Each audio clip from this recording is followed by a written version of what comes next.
Hola amigos, ¿cómo están? Nuestra ponencia de hoy en el programa Zoom de Inversiones de los programas ejecutivos de la Gran Alianza Law Firm y Centrum Laban es la propiedad, fundamento, crisis y porvenir.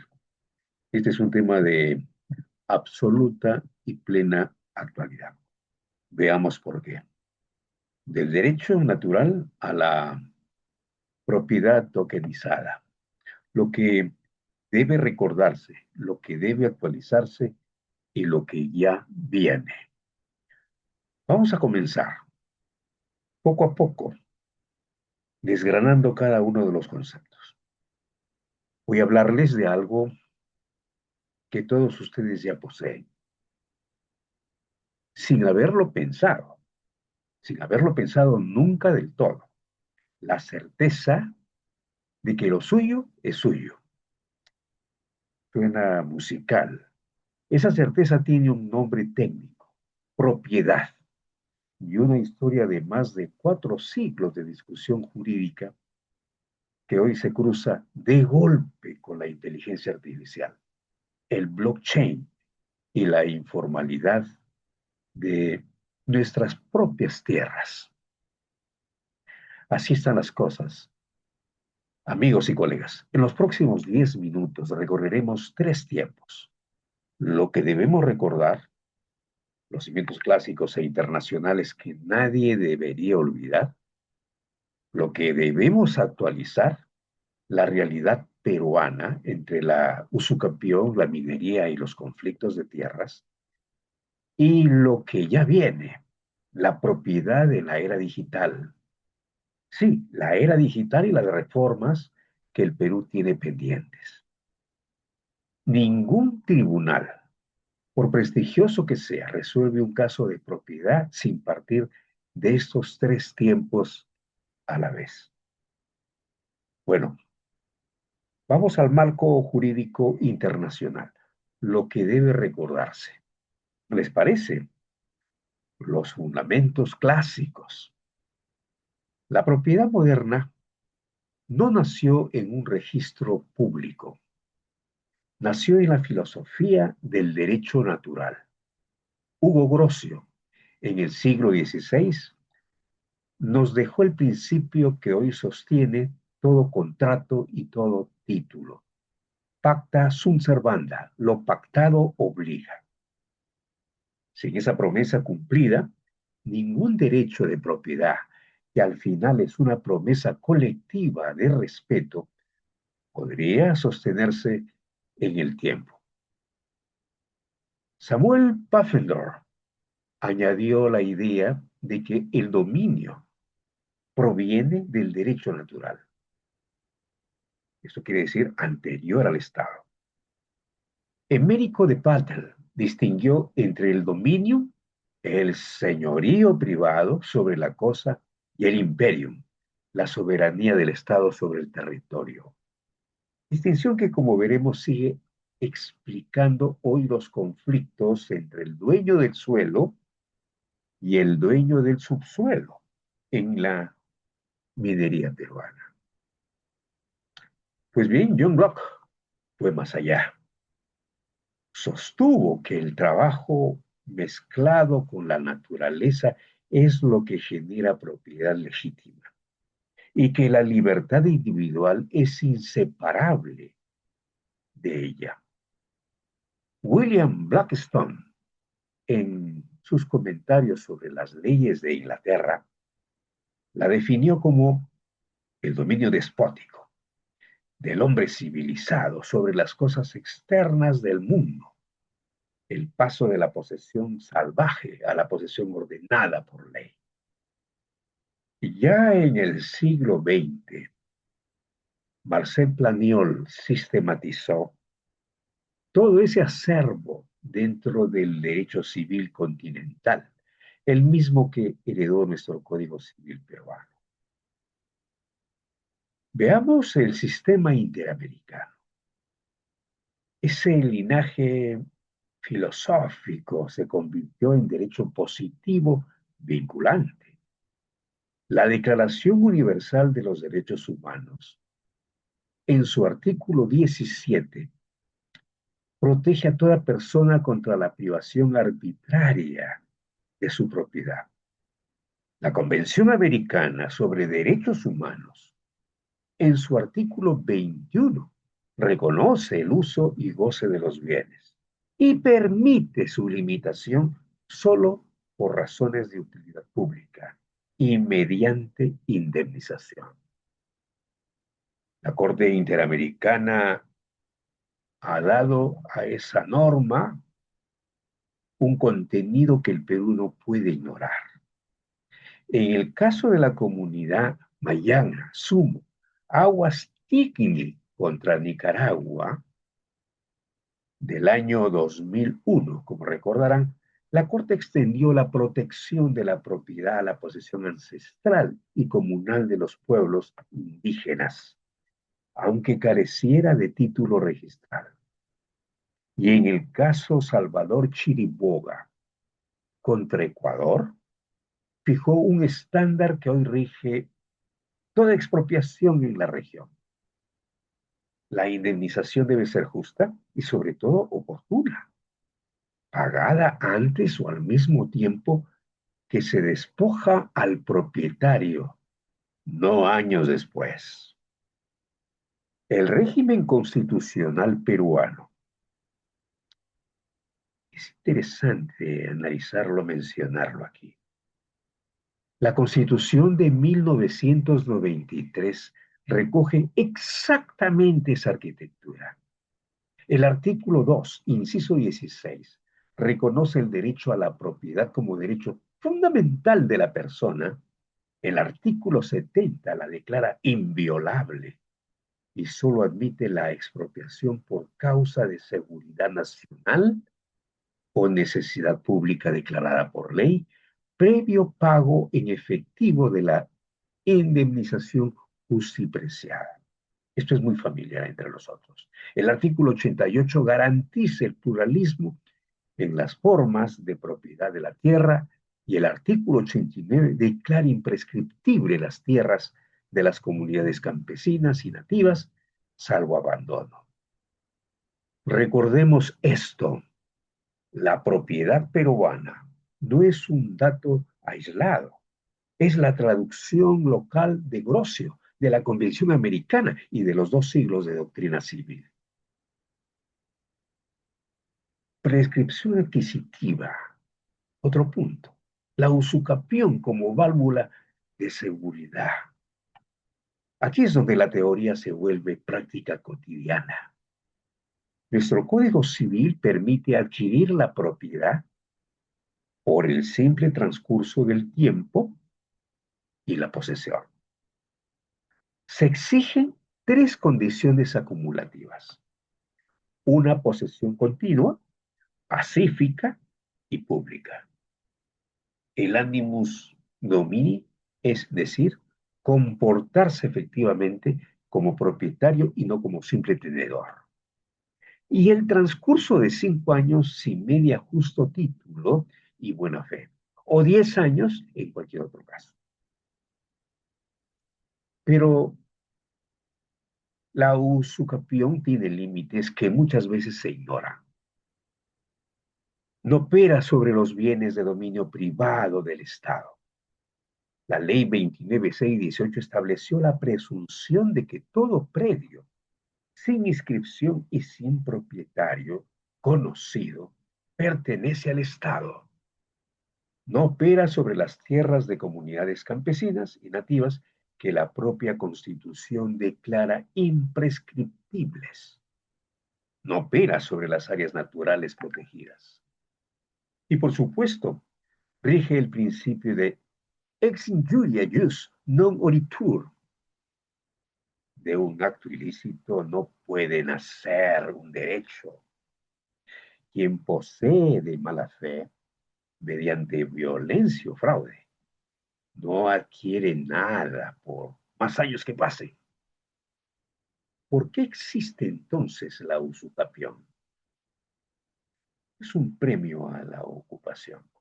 Reitero, no es un premio a la ocupación, es una válvula de seguridad jurídica. Ordena, después de un tiempo razonable, una realidad social que de otro modo quedaría eternamente en disputa. Es la ley de reconocimiento que la certeza en algún momento vale más que la arqueología de un título perdido. ¿Y qué de la minería? ¿Qué de las tierras y conflictos? Lo que debe actualizarse. Las problemáticas estructurales, ahí están. En el Perú, buena parte de la conflictividad social nace de cuatro fallas técnicas y legales. La superposición de títulos y polígonos cuando dos derechos distintos, agrícola y minero, por ejemplo, reclaman el mismo espacio en el mapa.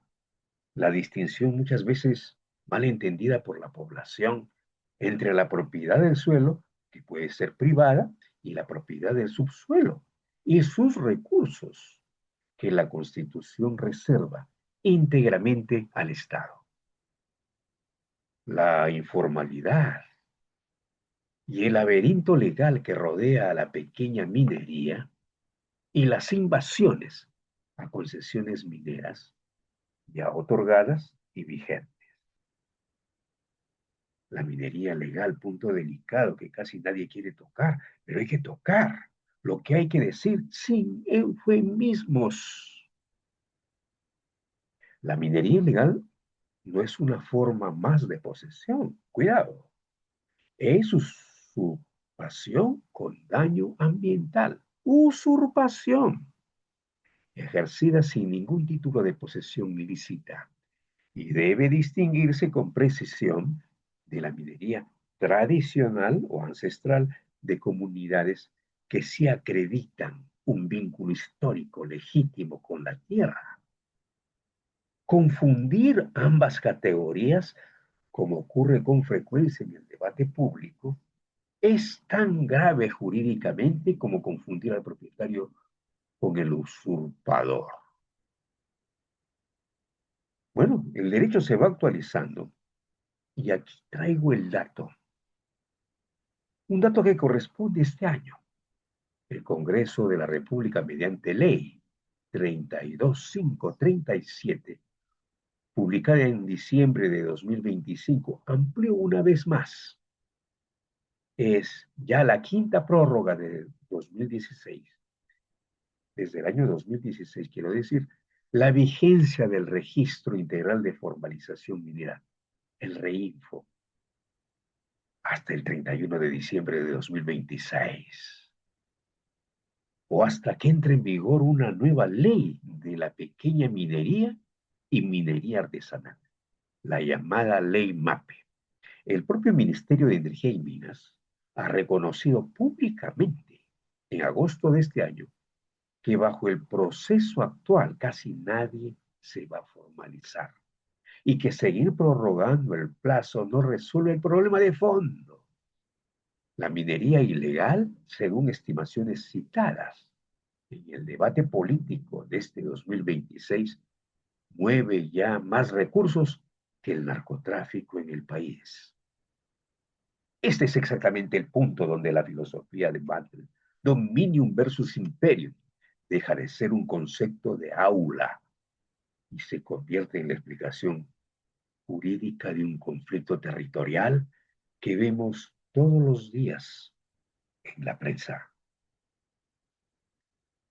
Los desafíos de la era digital, lo que ya viene, es mi próximo punto.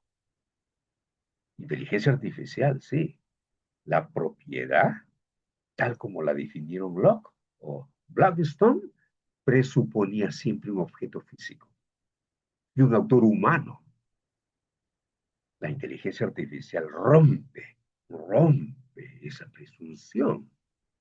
Hoy discutimos en foros como el de la Organización Mundial de la Propiedad Intelectual, ¿quién es el titular de una creación generada de forma autónoma por un algoritmo?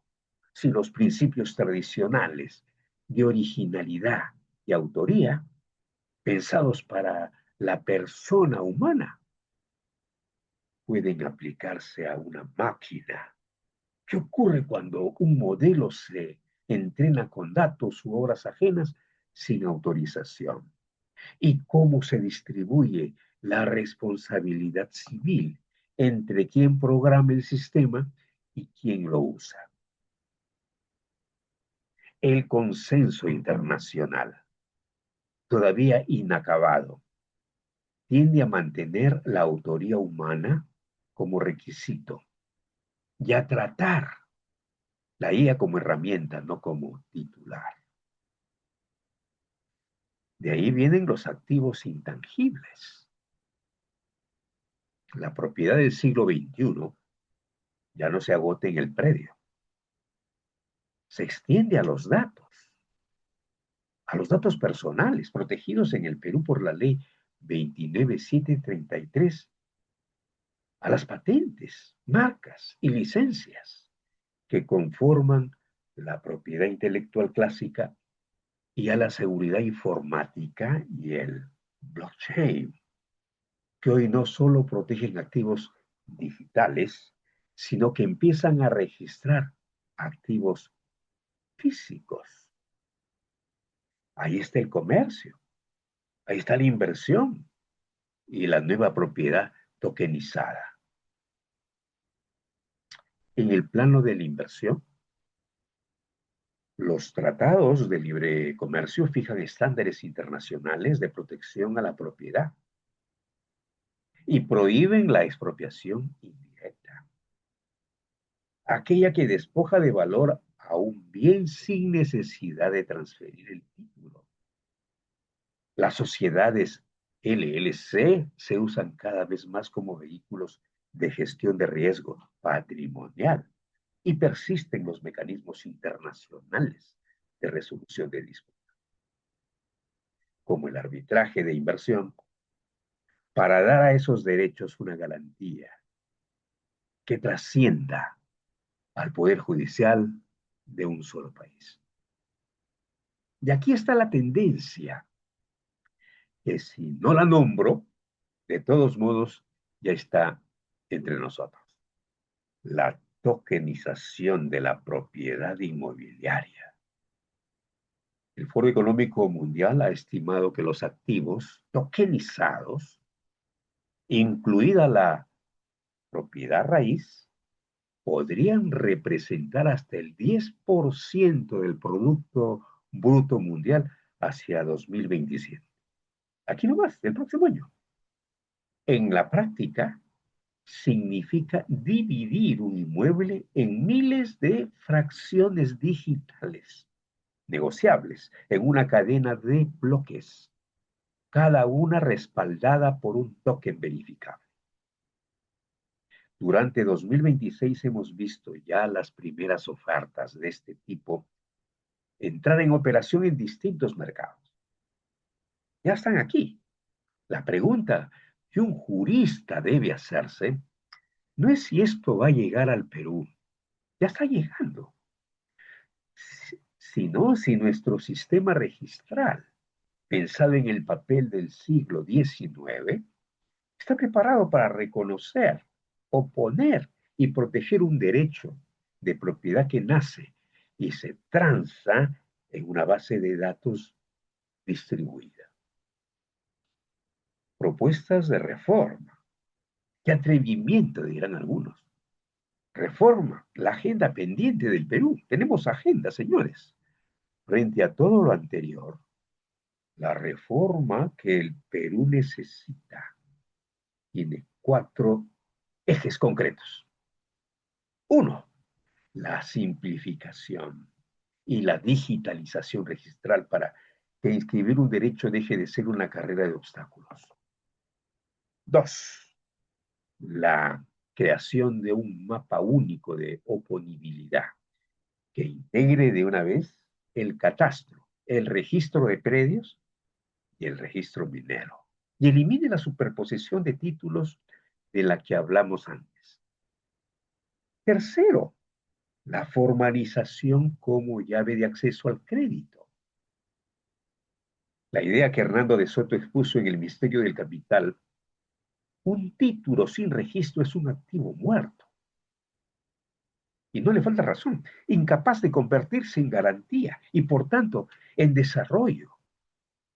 Y cuarto, la armonización de nuestras leyes con los tratados modernos, para que el Perú no quede jurídicamente varado en el siglo pasado, mientras el mundo transa propiedad en cadenas de bloques. Permítanme entonces devolverles el hilo completo. Lo que debemos recordar es que la propiedad nunca fue un dato administrativo. Es una construcción filosófica de siglos, protegida hoy por tratados internacionales que el Perú suscribió y debe honrar.